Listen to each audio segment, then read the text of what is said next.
Shake me down. Not a lot of people left around. Who knows now? Softly laying on the ground. It's me, Richie T, and this is really cool. Just being able to visit off the mic with some of the guys from Cage the Elephant. Now you guys get to hear what we've been talking about. It's Titch and Brad and Matt and Lincoln. Hello. Hey. All the guys at Cage the Elephant. You guys are here playing tonight. Yes. And about to do a big acoustic performance for us. And I got to hear a little bit of the sound check. It's awesome. Oh, thank you so much. I want to talk about... I was interested to find that Sleeper Agent also from Bowling Green, Kentucky. Yeah. So I want to talk about hometown for a second. Is that cool? Yeah, totally. Are you guys all... We don't like to talk about our hometown. Yeah. Oh, really? Dark shadows from the past. We abandoned where we were from. That place just drags us down. No, I'm joking. But you're all from Bowling Green? Yes. Yeah. So how did it get to be that you guys all got together? School or... Yeah, I mean, we went to high school together. And Well, same high school. Same different high times. school. We different knew times. Daniel from when we were kids, and then Lincoln, actually back when MySpace was still the thing, he would hit us up on MySpace and be like, can I come jam with your band sometime?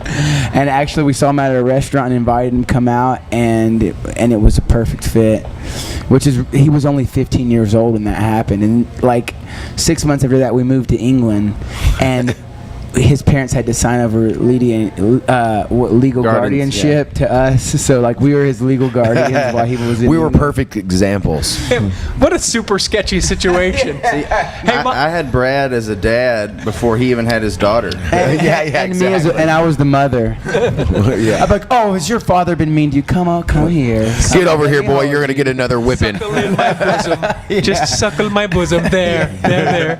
What a weird setup. You're this 15-year-old kid trying to hit him up on MySpace, and then, hey, mom and dad, I need you to sign this permission slip that says I can move to the UK with this band that I found on MySpace. My mom had to drop me off at the first tryout or rehearsal or whatever you want to call it, and It's like I didn't even have my license, permit or anything, and she drops me off, and Jared's dad was out in the driveway, and here I was getting my amp out and stuff, and she's like, "Oh, y'all are just gonna love him." I just know he's gonna be the perfect fit. My face turned beet red, and I was like, "Oh God!" It was like something out of Almost Famous. Yeah. It totally was. Don't do drugs. Remember the family call, the whistle. Remember the whistle. So it was just an instantaneous thing. It was perfect. Yeah.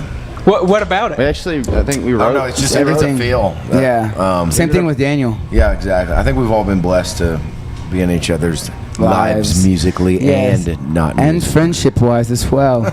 But how did it come? So who was the very first one? Who was like, I'm setting out to start a band, and then grabbed another person? That's or not was really clear. I don't think it's clear on who originally. Well, Matt, Brad, and Jared had a band before, in high school. We were called Perfect Confusion. the most high school band name you could have. We were trying to come up with a trippy name. We wrote down a list of names. We passed it around our class and had our friends vote on the most psychedelic sounding name. I would say y'all are still pretty perfectly confused. yeah, possibly. Was it a similar kind of sound in Perfect Confusion, or just? It was way more hippie. Yeah. We were really trying to be hippie back then. We're saving the world and all that stuff. Look, Yeah, I got a hemp necklace. Look at my hemp necklace. I'm saving the world. Politically based song.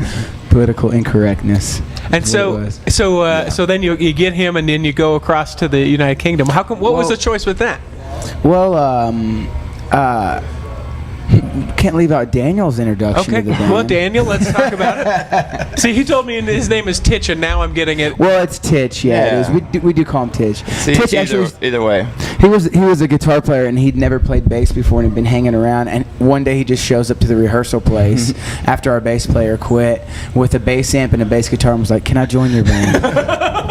Yeah, but I've known these guys for quite a while. So Actually, he had a chance to be in our band in high school, and he was too cool at the time. Mr. Senior. So I do not remember this, but well, whenever I first got in the band, Titchener was like, "I'm not going to be in a band with a 15-year-old." Oh, really? Yeah. He changed his ways, though. Yeah, when he started playing, then it was all good after that. It's like it's all forgotten. The age is just gone. It's like, dude, play. This kid has the heart of a 29-year-old. Yeah. What is the age span from you guys in the band? I'm 29. Okay. That's 30. 33. 33 and 23. 23. Okay, It's so a pretty big gap there. yeah, for sure. You're like, hey, do you guys remember? And he's like, I've never even heard of that band ever. Yeah, it freaked me out the first time Lincoln told me what year he was born in. He was like 1990. I was like, what? Wait, huh? In the 90s? I remember when like 1990 Fleer baseball cards came out. I Me know, and Matt and were we're like, the finish is so glossy. These are so futuristic. Is back to the original question. So is Bowling Green, Kentucky, like this secret music town? There's I a think lot of there's musicians, yeah. I think there's good music happening everywhere. We champion it because we're from there and we're able to There's like. always see it a been lot. some great people like out of Bowling Green, like Foster and Lloyd and Sam Bush. really like good, like maybe not like most popular musicians, but like on a global like thing, but like really like well respected in the community and stuff. Wait, why do you Kentucky, think? My Morning Jacket's from Kentucky too. Yeah, why do you think that is though? Because like when I think of music towns, I mean obviously everyone comes from LA, but doesn't really come from LA. But then you hear like your Nashville bands and stuff like that. I think when you're in a small town, there's not much else to do, Yeah. So it's either play music or... Yeah, Go to the we club. went to Nashville though. Yeah, that's totally. You tried that route? Oh, yeah, that's how Yeah. that's how it happened. We would go to Nashville and play shows every weekend, and I ended up signing a production deal, and then moved to England to pursue it. Why England though? That seems different to me. It just seemed like this rock and roll utopia across the seas that was like We were the like young perfect kids. We were Yeah, like- I mean, all of our heroes had freaking started out there, like Jimi Hendrix. You hear the story of him going over and being in someone's flat and just playing guitar at 2 o'clock in the morning. Everyone woke up, and it was the beginning of this new revolution. So we were like, let's go over there and do that. Permission slip signed. Let's go! Yay! And But going back to the Bowling Green thing, I think there's a lot of great music there, but there's a lot of great music everywhere. Sure. Nashville has some really great stuff happening right now, like Fly Golden Eagle, Clear Plastic Masks, Plastic Visions, Bad Cop, Ranch Ghost, Western Medication. so these are all bands people should be looking up because. Oh yeah, yeah, Sure. totally. These are great bands. Amazing. Chrome Pony. Chrome Pony. Yeah. Chrome Pony. Yeah. Yeah, they're really good too.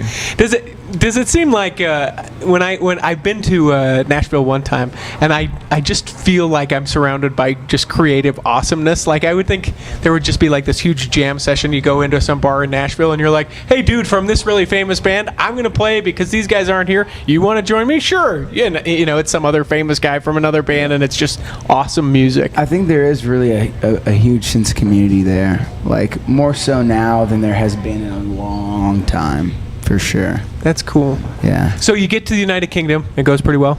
Yeah. Takes a little while. What's that? Not at first. It took about a year to. Yeah, we sat around our flat for like 6 months. We'd go out on little like 3 or 4 day stints and then come back to our flat and be stuck there for a week. Mm-hmm. It was really weird. Like they put us on the outskirts of London so that we wouldn't get into too much trouble. But we still got So we brought the trouble to us. Yeah, exactly. We did a lot of things I'm not proud of while we were there. Yeah. So what was the thing? What was the thing where it was like, hey guys, this is moving now?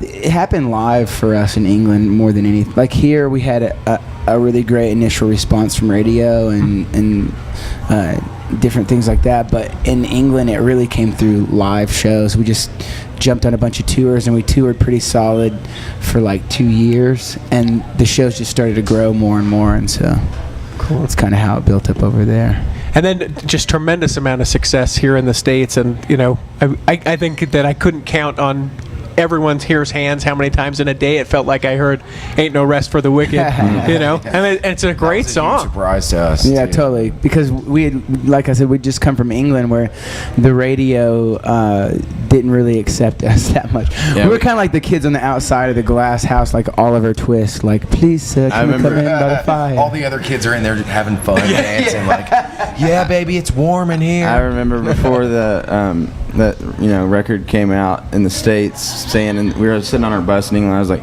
I just don't think it's gonna do anything in the States, guys. Like, it didn't do anything over here. I was like, I just don't know.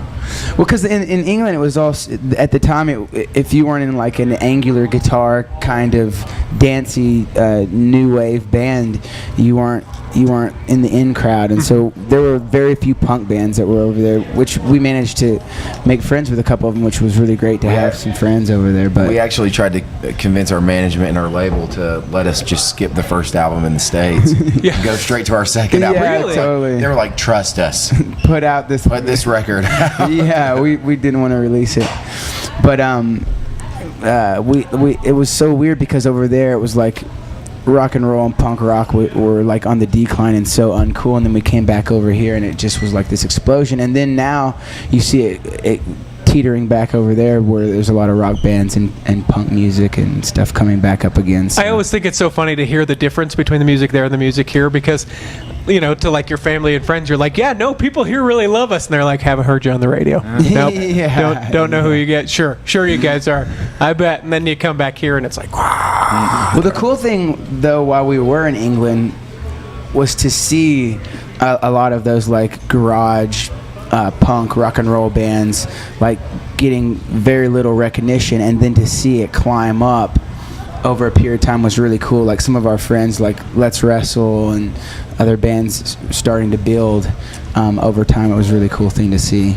Well, cool. I'm getting the signal that I need to wrap it up with you guys, but you're going to do an acoustic performance. You're touring with Muse for how long is that thing going? This is the last night. So. Tonight is the last, and then what? Then what's going finale. On? And then we're going to catch ourselves on fire. Disappear. Yeah, forever. This is our last performance. Is it taking a little break, or is it working on new music, or what's the deal? Well, we have a new record coming out October 8th, Melophobia. Yeah. I was going to say Melophobia. I'm glad you said it first. Yeah. I didn't know. I was like, I'm not sure. That comes out October 8th, and from here on through the holidays, we'll probably be doing spot gigs and promo and stuff like that. But as soon as the new year kicks in, we'll be doing headline tours and hopefully staying busy for a while. I hope you guys will come back and see us. Yeah.